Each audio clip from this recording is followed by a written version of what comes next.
Hey guys, what's going on? This is Nasar, aka the real estate guru. I'm not a guru, I'm a guru because I actually do this business. Today, Thursday, we got a friend of mine. We met on social media maybe like a year or so ago. Yeah, Chris, that sounds all right. yeah, like a year ago, we met on social media, and we were in the same social circles. And us being in the same social circles, we just naturally we started talking. And from us started talking, she told me that she's on the West Coast, particularly LA. Now, I over the years, right? I've been giving out free content since 2012. Over the years, I always get, hey, I'm in LA, New York. Um, and those are the two most. It's LA, really New York, Bay Area. LA, New York, Bay Area. I'm sorry, California in general. Right. So LA, New York, Bay Area. Prices are ridiculous. We can't wholesale out here. I can't flip houses out here. Everything's ridiculous. Right. Crystal is an African American female who's actually getting it done. So that's why I felt the need to bring her on, right? I felt the need to. Chris, what's good, bro? I felt the need to bring her on because I want everybody to hear her story, and yeah. So Crystal on Instagram, that's her Instagram handle, SoCal Flip Gal. So make sure you follow her. She is an educator, but we'll get into that later. Now, Crystal, all right. Talk to me. Where did Crystal grow up at? And what was Crystal childhood life like? Crystal grew up in LA. So Crystal is born and raised in LA. I ain't moved nowhere. I ain't going nowhere. Oh. I'm staying where I'm at. All right. Hey, shout out to the West Coast. Shout out to LA. Let me just say this first before we move on. In college, I had two really cool roommates, man. Uh-huh. One, his name was Darnell, and well, not roommates, but friends. He actually came to Jersey to visit me. But anyway, Darnell, we called him Compton because he was from Compton.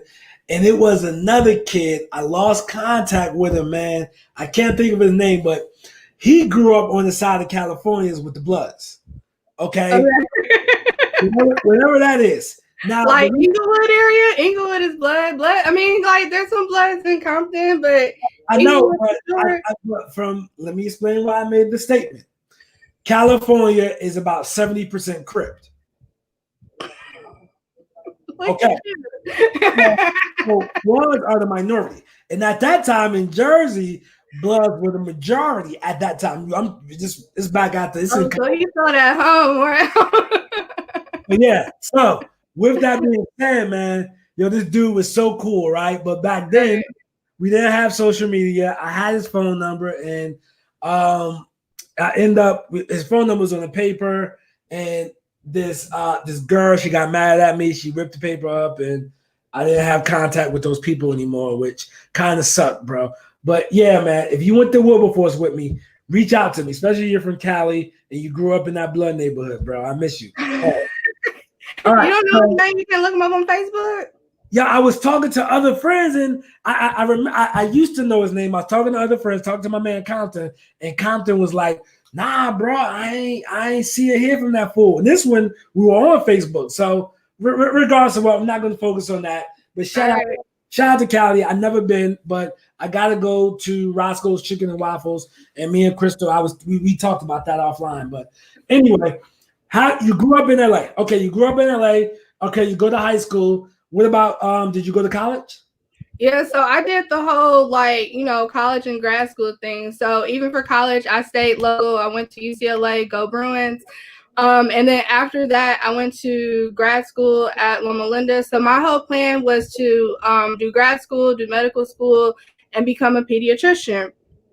Obviously, that didn't happen because if it did, we wouldn't be talking right now. Right. So like over the years, I had, I was kind of attending all these like different real estate meetings at the hotels and whatnot because I thought, let's slow down. So You went to undergrad. You finished undergrad.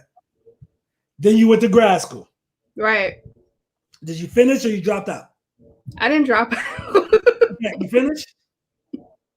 Okay, you finished grad school. Okay, then you started getting real estate meetings. All right, go on. You was going fast. You was going 100 miles per hour. Oh, my bad. So yeah, I mean, even while I was in college, I was going to real estate meetings. While I was in grad school, I was going to real estate meetings because in my mind, I was like, you know, I'm gonna be a doctor. I'm gonna be balling. I'm gonna have all this money.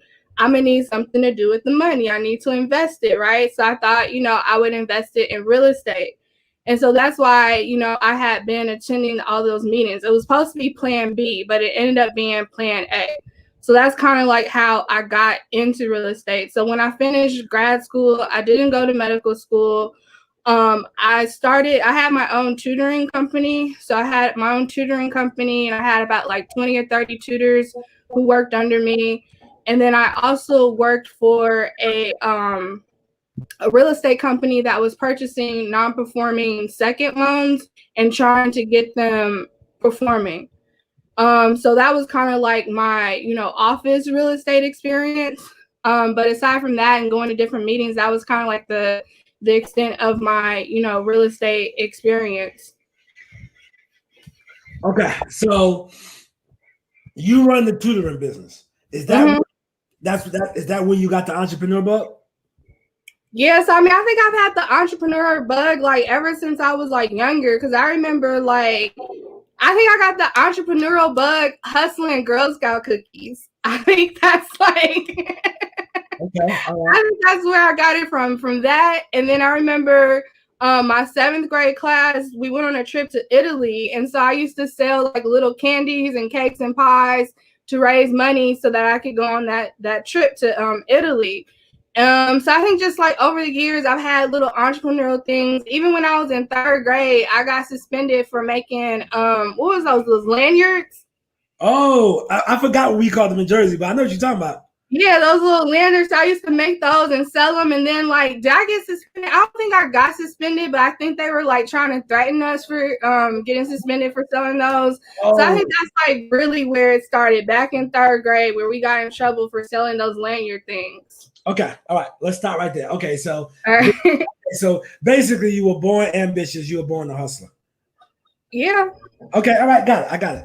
All right. Now, what grade you say you were going to Italy? What grade was that you was in? That was 7th grade. That was a 7th grade. All right. So, all right. What part of LA you grew up in?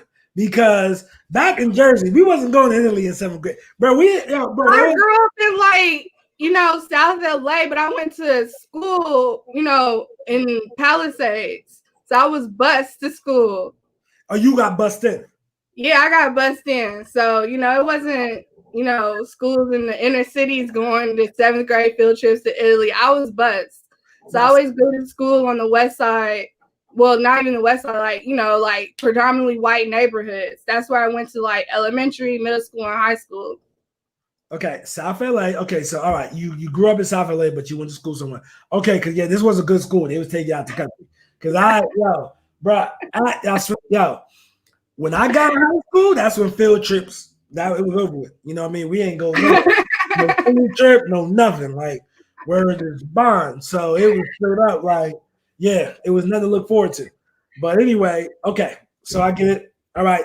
So you've been had the hustle bug. Let's go back to the tutor thing. You got this tutor business. Tell me about. So did you have office space, or it was like you had all these virtual like employees that didn't need office? They didn't need offices because the tutoring was in home. So it was part of that. What was that? George Bush that had No Child Left Behind program. So we were getting funded from that. And so basically the schools that, you know, the kids tested, you know, below what their grade level was for math and reading, they would sign up for in-home tutoring. You know, it was free for them. We would get paid. So I had like tutors in different sort of local school districts. So like LA Unified, Inglewood Unified, Compton Unified. I think Glenwood Unified. I think Glenwood has its own school district, but I had about like 4 or 5 different school districts. And I think I had about a total of like 20 or 30 tutors in those different school districts going and doing the in-home tutoring. Okay, that's cool. All right. So was that lucrative or what? It was just a hustle because it was just like so many programs that had that, that had that money from the government. So, I mean, it was just like, it could be like 100 different tutoring companies that provided that same service. So it was just like a hustle trying to, convince parents why they should go to your company and stuff like that. So it was a grind. All right. So what made you shut that down? Funding. Funding, yeah, right. Funding. Okay. So funding made you shut that down. It wasn't my true passion. Funding, and it wasn't my true passion. And then, like, at the end of the day, it just got to the point where, like, those certain companies would, like, hey, if you sign up for our company, we'll give you like a little iPad mini or something like that. And so people were just signing up just to get the free stuff and not really caring about the actual tutoring. So I was like, all right, I see where this is going. Like, this isn't my true passion. This was cool while it lasted, but I'm good. So that combined with like the funding shutting down, so I just sort of moved on. And that's why I just sort of that, and the fact that I got fired from the job that I was working, which made me was just like, you know what, I'm gonna just do real estate full time. Okay. All right. So what job did you get fired from? Because I got fired from my last job September 2012. What year did you get fired? What year did Obama get elected? He got elected in 08. Okay, his second term then. So his second term, because I remember going to the inauguration for a second term, and I would say like maybe a month or two after that, I got fired. Okay, all right. So the second, all right. So around there, all right. So you got fired because 12 was an election year. So you got fired around 13, 12, 13. Okay. Yes, that's crazy. You different side of the country, same time as me. And I remember that year because the DNC, Democratic National Convention, was here in Charlotte. And I couldn't party hard like I wanted to because I had a job. And if I didn't know, the parties were started this is Charlotte. Charlotte. Char is lit here. All right, I ain't never been, so you know. Yeah, you don't know. But anyway, so the party was starting like in the daytime and run through night. So I was going out there at night, and but if I had known they had fired me, I'd have just partied all day. But it is. Right. All right, so Crystal, all right, you got fired from the job. You say I'm gonna go through with this. I'm gonna go through with this real estate thing. All right, so the way you got in real estate, it sounds like to me, is you were working for a company that bought notes. Okay. Mm-hmm.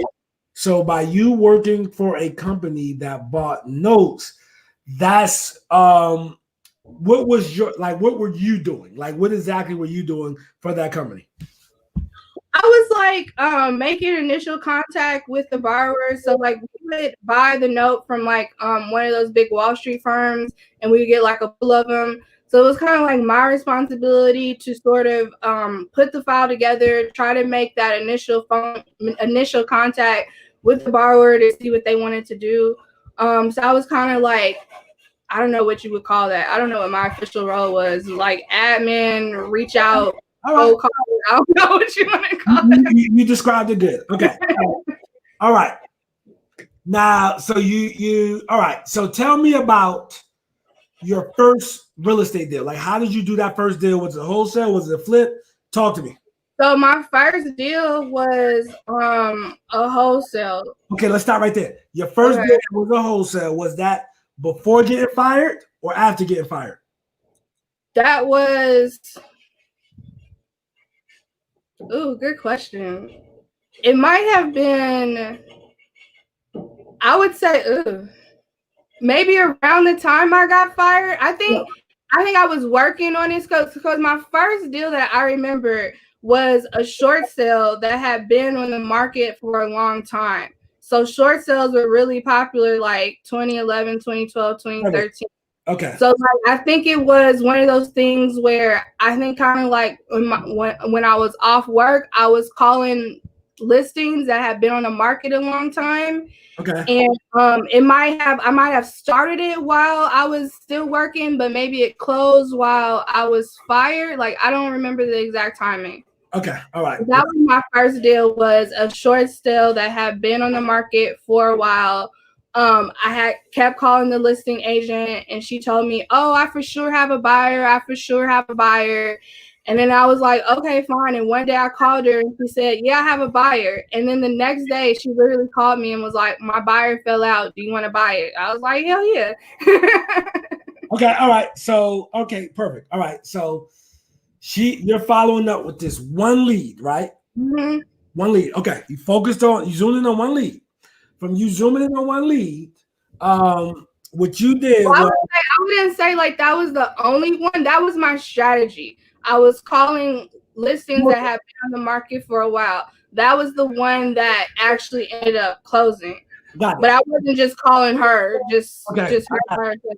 Thank you. All right. So you were calling multiple leads from MLS source. So you Right. would go online, look at short sales, and say, "Hey, this has been on the market a while. Let me see how motivated this agent is." All right. So now, when the agent called you, what do you remember how much it was in the market for? How much you got it for, and what happened next? God. I think she had listed, I think because I was calling, I think she had it listed for one price. And I think once they got short sale approval, she changed the listing price to the price that they were approved for.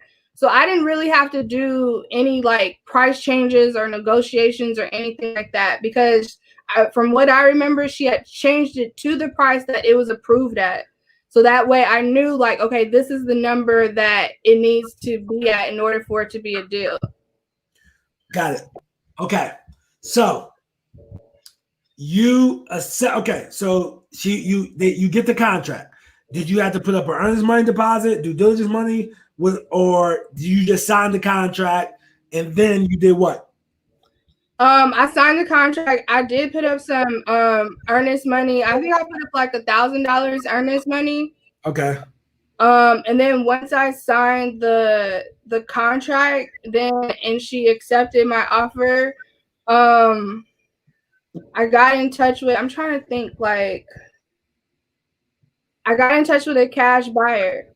Oh, I know what happened. I got in touch with a cash buyer, but before I signed it, luckily I had built a relationship with a cash buyer who let me use their proof of funds. Okay. I built a relationship with a cash buyer that I trusted. They let me use their proof of funds. He let me like sign on behalf of the corporation or whatever, and then the offer got accepted. Okay. All right. So boom. And then after you got the offer accepted, he bought the property from you. Right. Okay. So that So was he had to pay me like my wholesale fee outside of escrow, because obviously if it's a short sale, it can't be like, no. Yeah. wholesale fee. The bank gonna be like, what is this? Correct. Yeah, I've heard stories about people back then when the short sales was running rampant and foreclosures too, REOs.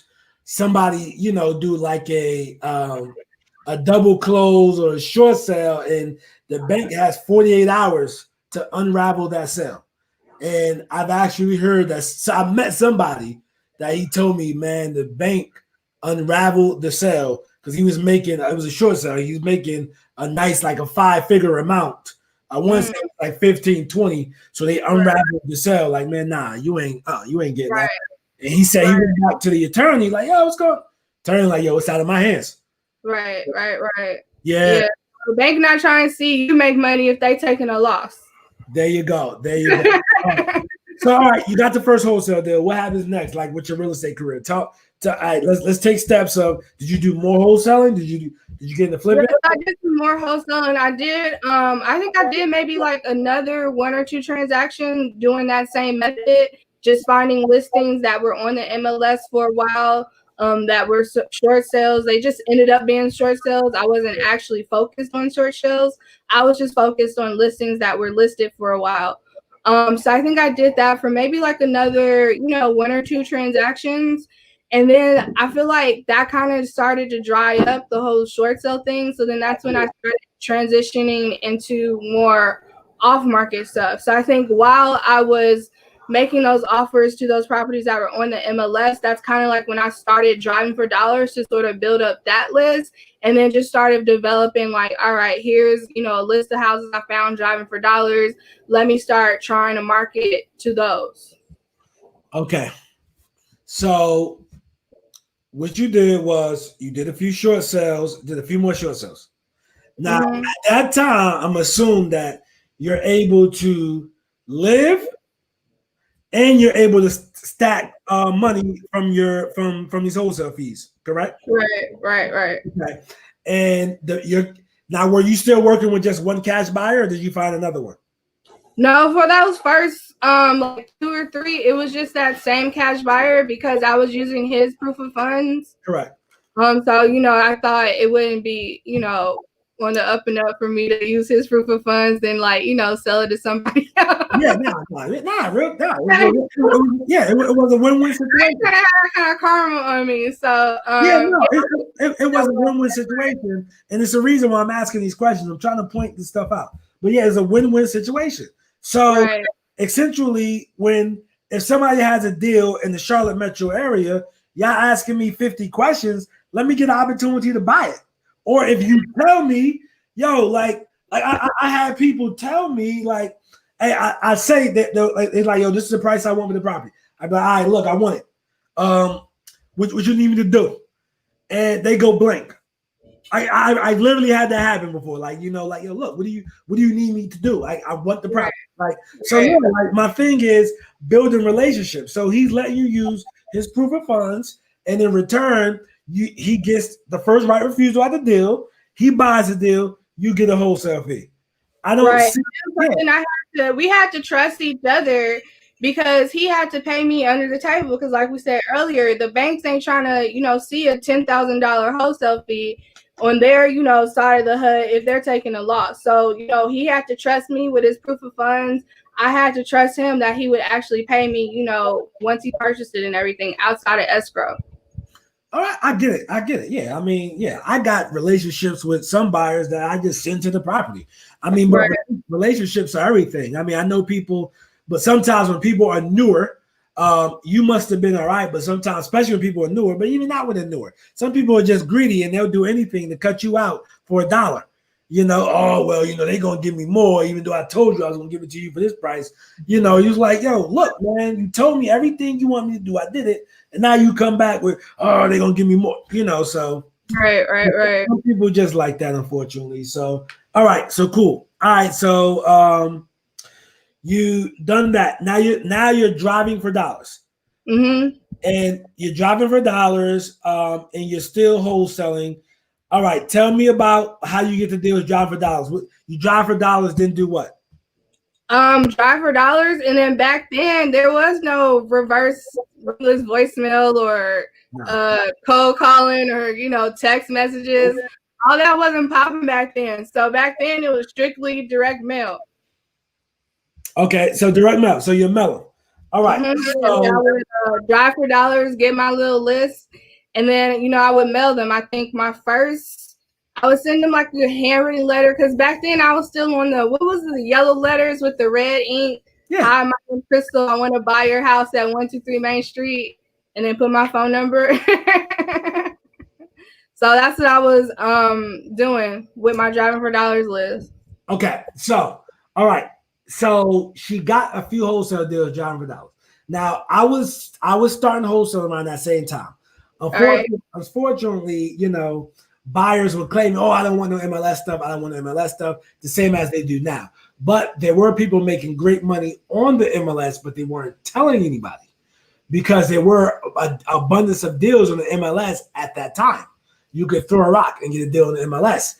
So, but those guys didn't talk about it until after it dried up and it was over because you don't want to bring competition, you know, to your pizza party if you know there's going to be one piece of pizza. So with that being said, like one cash buyer here told me, man, after the fact, he said, yeah, man, the MLS, man, he said it was easy as pie. He said they'll list the house for $60,000. He said we would show them proof of funds for 30, saying we're gonna put a 5,000 due diligence. Due diligence is non-refundable, and we're gonna close in 7 days. He was like, man, we would get it. He said, then put about he said his first few he did 10 to 15. He said definitely 10,000 the first few. He said paint, clean up, new vinyl flooring, the cheap vinyl flooring too, like the little and all that, clean it up, and then sell it for 70, 80, and just kept doing that. Oh wow, okay. You know, of course, you ain't buying no $80,000 house in Charlotte today that's moving ready. You know, you just not doing that. It's hard to find a business deal like that in Charlotte as of today. So, but okay, cool. So, all right. Now, in 2011, I did my first wholesale deal. I've been involved in real estate since 07. I got my first wholesale deal driving for dollars. Same way Crystal did. Pen and paper, throwing that joint out. So, my advice to you guys is you want to drive for dollars. I have a site that everything is simplified. 7-day free trial. It's so simplified. You don't have to spend, like I used to spend one day, Saturday, getting the addresses. Sunday, writing it out. It used to take me hours to write all that stuff out. So you could go to durudriving.com. DORU driving.com. Once you go to durudriving.com, you can get you can get a free trial, and with that free trial, you can just test it out and see if you like that. But I had the Deal Machine app, so if I'm looking at a property and I see other ugly houses in the neighborhood, I shortly drive around. I do a lot of ringless voicemail and texting these days. I pull the whole county list, but durudriving.com will help you get your first deal. You just have to stay consistent with it. Okay, so Crystal, you're doing the yellow letters. All right, so tell me about the deal you got through that. Now, okay, now the rumor has it, right, from my interaction with the real estate guys in California, that you're like my man in San Diego, right? Back then, he was telling me his average spread was like 60,000 on the wholesale deal. Okay, so he was averaging about 60. I talked to somebody else in Cali. He was like, bruh, man, I got a little small deal. Oh, such a headache. I'm like, man, what do you mean small? He was like, I'm thinking like here, 3,000, 2,000, in Charlotte, it's a small deal. He was like 20. So, huh? He's like, yeah. It was 50. He's like, yo, yeah, it's small. It's 20. I'm like, wow. All right, that's a small deal? It's crazy. So what is your average wholesale spread at this time? It depends. Like I think the smallest I've made was like 15. No, I think the smallest I made was like 14. The largest I've made was like 100 something. This is insane. This is insane. All right, we'll move on. This is insane. California living. Yeah, this is insane. All right, now, okay. How many more wholesale deals you did before getting into flipping? And tell me about you getting into flipping. Like, how did that work? Did you have a mentor, somebody by your side? What's going on? I think after I did that large wholesale, I think maybe I did like maybe one or two more, and then I just got directly into flipping. I knew some people who kind of like did flipping, and like, I would ask them questions and stuff like that. I wouldn't say I had somebody like directly by my side. I definitely had people that I could, call up and ask them questions and stuff like that. But I didn't, on my first deal, I didn't partner with anybody. On like my first solo deal, I just like did it myself. Okay. All right. Yeah. Shout out to my man, Jay, my boy Jay in Charlotte. He's in the comments and he's like, yo, that's insane. Yeah, Jay, bro. Hey, me and Jay know the small dealings here, bro. You know what I'm saying? Like, my claws are for me, it's like a minimum of 10. And I'm like, even that, I'm like, Yeah, no. Headshot, bro. My smallest wholesale is probably like $300. Not intentionally. Right. The fees, I thought I was going to make, sometimes you're going to make 10, 15, 20. And then the seller got all these judgments against them. Right. They don't want to pay but for so much. Or they're Right, like, oh, I'm about to walk away. So you just like, yo, bro, let's get it done to keep the relationship with the buyer. So yeah, man. But like a small deal here is probably like $2,000-$3,000. You know, I mean, That's not even rent for us, homie. I mean, it is in some places, but you know. Yeah, I mean, I get it. Okay, so walk me through. All right. So now you got some. You did a few wholesales. Mm-hmm. You're obviously good with saving money. You didn't go down and beat up the Louis store. No, I didn't. Okay, you didn't go beat the Louis store. Did you go get the drop top BMW?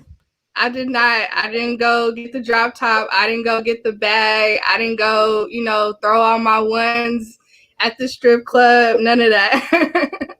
Okay, so you didn't make it rain in the club. You didn't go down to Hollywood Drive, drop the top, and let your hair flow in the wind. Okay, I got it.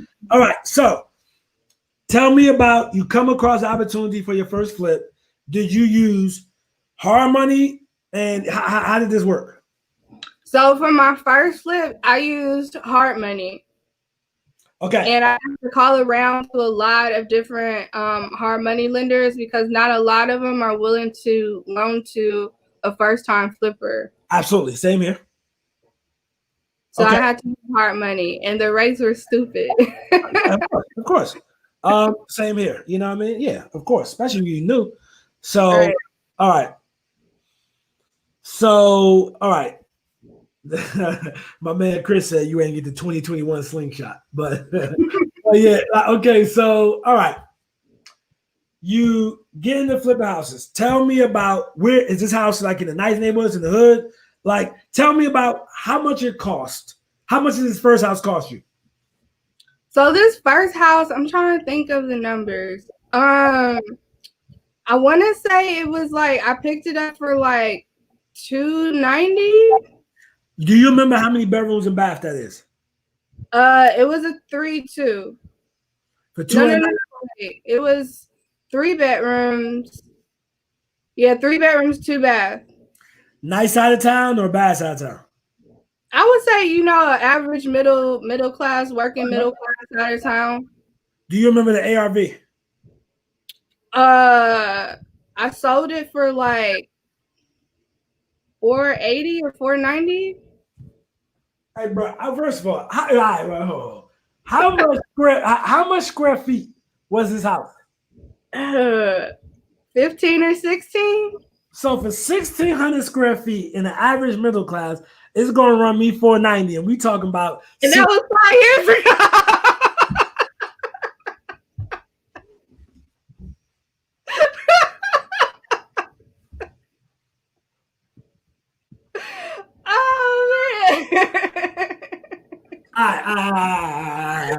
All right. So, if that house was $490, then how much is that house worth today?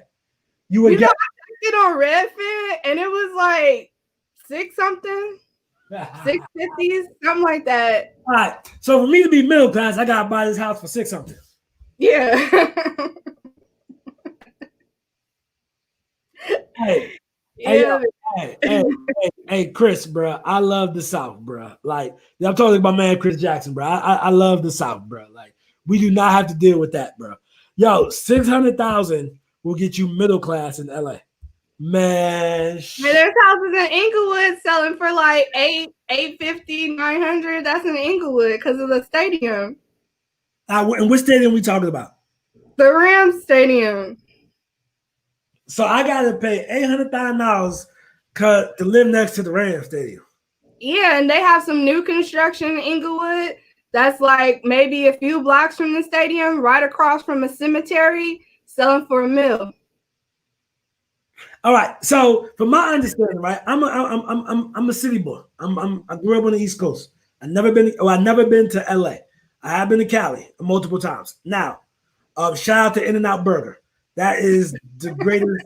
Yeah, ever go to In-N-Out Burger, get your fries animal style. But anyway, all right. Okay. All right. So Inglewood. I mean, those are like the cities. Like if you go outward, like if you go to like San Bernardino, Riverside County, you go to Lancaster, it's not as bad. But if you want to be like in the city, LA, you know, close to like that area, you're gonna spend, you know, some nice money. Okay. But that's not all of SoCal. That's just like, you know, So LA, Orange County, stuff like that. I understand that. Let's start with Inglewood. So I grew up, I would hear the rappers, Inglewood, you know what I'm saying? I would hear that, you know what I mean? And in Inglewood, that's where the blood guys are, right? Yeah. I grew up on rap, grew up on hip hop. All right. So that's what blood got. So for me to be gangster, I gotta spend $800,000 so I can rep Inglewood. Rep Inglewood family. $800,000, bro. But you can teach in like 15, 20 minutes. Yeah, for me to rep Inglewood, I gotta spend $800K. Man, I ought to be damn, bro. Oh man, I'm gonna stay. Hey, shout out to Jersey. You know, it was expensive, but it wasn't that expensive. Jersey not like that. I thought Jersey would be like that on the East Coast, right? No, Jersey, North Jersey is expensive. North Jersey, because the closer you get to New York, is expensive, but it's not those. It's not those prices you just told me to get. Now Jersey, yeah, you can be middle class, you still in the hood, same thing as LA, but yeah, I mean them some numbers, you know what I mean? All right, so so you all right, so you do the first flip. After the first flip, now when you flip these houses, do y'all got like a cheap flip here in Charlotte, a low end flip?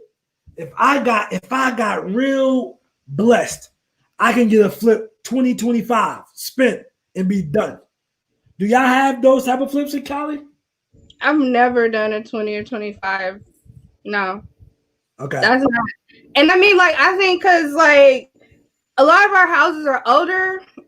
So you end up, like, having to do, you know, a lot of the major systems and stuff like that.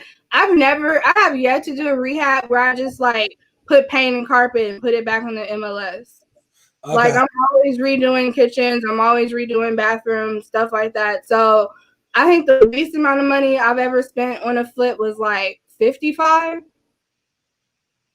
Okay. That's the least amount of money I spent.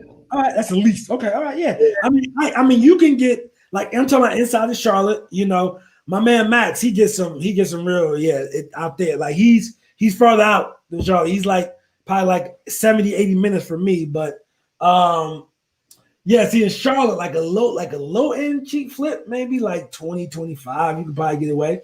You know, okay. if it's your day, maybe 5 to 10. I mean rentals, I have those, but not no flips. So yeah, like my flips, you know, I'm spending like 50, 60 on average when I do a flip. You know, okay. I mean? That's on average. My high end stuff, yeah, I'm doing like 100, you know, 100. Like I got the flip I got going on now. I'm gonna be over 100, north of 100,000. But yeah, that's okay. So you do the deal. Like, would you have spent that same amount like 5 years ago, or no? Huh? Would you have spent that same amount 5 years ago on that same type of flip? No, five years ago, you can get a lipstick job done for 20,000. Like you can't get lipstick jobs done on 20,000 no more. That's not happening. I haven't ran into a rehab or so that did it, you know. So like, yeah, it's insane. So with that being said, all right, you get your first one. Now, what happens next from there? Tell me what happened next from there. Well, I mean, from there, I just sort of like continue to save the money and, you know, do some more flips. Okay. You're doing more flips.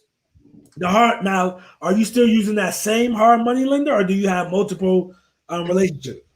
No, so I've used that hard money lender maybe for like another one, but I also have another hard money that I use. And then I've also tried to start developing private money relationships. Okay, all right, private money relationship. Okay, all right, you started to get the private money. All right. So for those who don't understand, like hard money is short-term money and it's a high cost to it.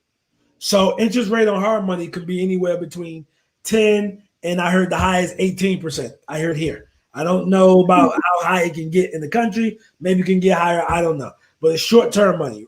So private money is normally cheaper, but it's with like a private individual who's basically lending you money. So it's best, yeah, you start with a hard money lender. You can start with a company, but eventually you'll get relationships with private money, which are a lot easier to deal with and things of that nature. Yeah, so my first flip, my hard money loan, they charged me 16% and 1 point. Okay. All right. Okay. All right. Well, your first one, 15 and 1 point. All right. And see, here's like 3 points. Some people want 5 points, whatever. But see, 1 point in Cali is a lot. A whole lot. So you can do that. You know what I mean? Yeah. For those who are listening, 1 point is 1% of the loan. So if I buy a house for $290, for me utilizing their money, that's $29,000. Now, 900. Yeah, 2,900. Yeah, I'm sorry, 2,900. All right. So, does your lender, did he want those points paid up front at closing, or does he roll them to the loan? So my hard money lender, I pay for those points at closing. At closing, okay. So he got the 2,900 for you using the money, and then you go from there. All right. So then you start a flip business, right? You're flipping houses now. Mm-hmm. So so obviously, right, you're a woman, you're in LA, you're flipping houses, you're a minority. Now, have you had any issues with contractors? Because you've been doing this for years, like contractors testing you, or contractors trying to cross certain lines, or like even me as a man, it's like with some of the, especially the subs. They do one house, let's say do a good job in one house, charge you a fair price. Then they see you got 2 and 3 and 4 more houses. Then it's like, oh man, the price has got to go. He was like, yo, what the hell? Yeah. I noticed that like most of them are like good for like 2, maybe 3 projects, but then they start counting your money. I swear. I had one plumber that was like, "Oh, you made $1 million on this house." I'm like, "What the fuck are you?" Wait, I can't. My bad. Go ahead, I was like, "What are you talking about?" Because they, now that we got Zillow and Redfin and all that stuff, all they do is see what you bought it for, see what it sold for, and think you made that full difference. And they start counting your money. So, like, I don't know. I feel like subs and contractors are good for like 2 to 3 projects, and then it's like the prices start getting higher, it starts taking longer and stuff like that. So I always try to like rotate them out. Like I don't want any one contractor, I don't want any one sub to think they have all of my business, and I don't want them all in my business. Yeah, that's a great way to run your business. I know a guy here locally. He has multiple properties. Let's say he has 30 properties in prime areas of Charlotte. Mm-hmm. And what he does, he gives 15 to one property manager, 15 to another. And then he tells them about each other. So now they know if they mess up, the other one's getting the oh, wow. So they keep them at bay. Like, what, you want to go up? Oh, I'm gonna just call such and such. Yeah, he got to go twice. So they're fighting. Yeah, that's like telling your wife about your side chick. Like, what kind of shit is that? Hey, it works for him. It works for him. All right. Okay. So all right. So I have to say I had one friend very close to me. He had a fallout with his contractor just because of that. What you said, he had to end up getting rid of that. The contractor think he's making all his money, whereas the investor, we get a spread after money costs, your closing costs, realtor fees, and any overages and things of that nature, construction costs. Yet then you make a small spread, and you got these people counting your money, and it's like. They forget capital short-term capital gains. Yeah, and taxes. They think we just go out and blow all this money. Like no. So I can totally relate to that. So you deal with the same thing everybody else deal with. Now, being that you're a woman, do you get guys like contractors just try to sweet talk you or run over you? I've never had anyone try to like sweet talk me. I've had some, I think because like I ask a lot of questions. And so I'm very like inquisitive and I'll ask questions.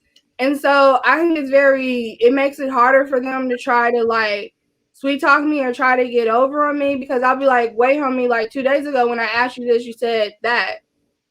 Or like I'll try, if we're talking about something, I'll like throw in like a particular term or something like that, so that they could kind of think I know what I'm talking about, even though I don't fully 100% understand everything, just so they could be like, oh, maybe she kind of does. Like, I'm not going to try to like run her over. Not saying that, I haven't gotten ripped off by a contractor. I have, but those are just some things that I do so that they can see like, hey, look, she's not somebody that we could just, expect to get 50% of, the rehab budget up front without doing any kind of work. There you go. Yeah. I got a guy like that. I'm like, okay, yeah, I'll give you 50%. All right. Hey, you all over here, bro. Like, man, I'm gonna give you 50%. So anyway, what do you somebody asked, what do you do to keep your contractors on schedule? What do I do to keep my contractors on schedule? That's a good question, because it's like when you get to a certain level of rehab, there's a lot of things that could go unexpected, and it's not necessarily the contractor's fault. So I mean, like, how should I answer that? I try to, like, before I even hire them, I make sure I have like a work schedule. Like, when do you expect to complete this by? When do you expect to complete such and such by? And also, like, I, try to make sure, like, okay, if we're doing something like drywall or whatever, like, when do you expect to schedule that inspection and stuff like that? So I use those things to kind of help keep them on track. But like, I've noticed sometimes things aren't always the contractor's fault, that, sometimes you open up a wall, you don't know what you're going to get. So, construction can be fluid. So like, I try not to be super hard ass, but like, if you haven't been to the job site in 4 days or 3 days, I'm going to be like, bro, where you at? Yeah, there you go. Yeah, I get it, bro. I get it. And all right. So somebody asks, do they lose money if your contractors aren't on schedule?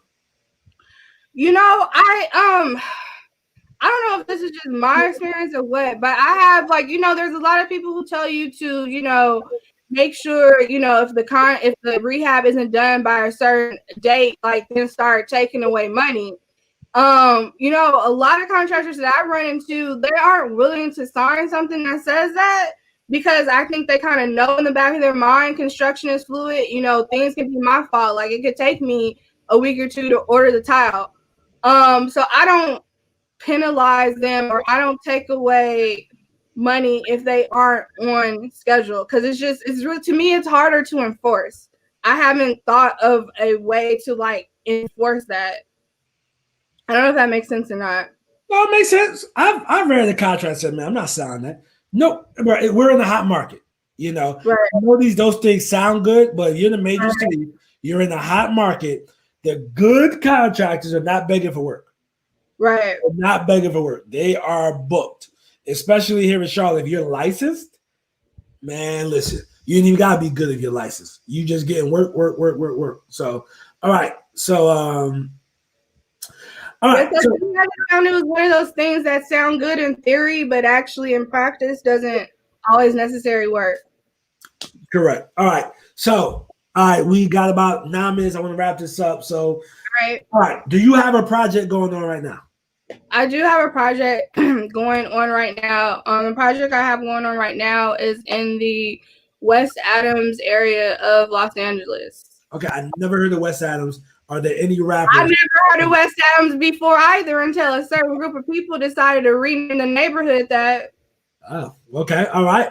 So tell me, how many square feet? That right there. How many square feet is this house? So this house was initially a 2-bedroom, 1 bath, about 1,000 square feet. I am adding on a master suite. So I'm adding on a master bedroom, a master closet, and a master bathroom. So the main house is going to end up being a little over 1,500 square feet, I believe. And then I also, there was a garage. I tore down the garage, and I'm doing a new construction accessory dwelling unit at ADU. That's about 500 square feet. Okay. All right. So how much did you pick this for, and what's the potential pick this up for? What's the potential ARV? So I paid $485 for this, or $490 for this. But this was 2 years ago. So this was a project that's just kind of been a headache for me. I kind of was doing it and I stopped. I had like 3 other projects going, and this was kind of on the back burner for me. I was going to live in it. I was going to rent it. And then finally I'm like, F it, I'll just sell it. So 2 years ago, I picked this property up that I found driving for dollars for $485. Okay. Now what's the ARV on this joint? I plan on listing the property at least for 1.3, 1.35. Bruh.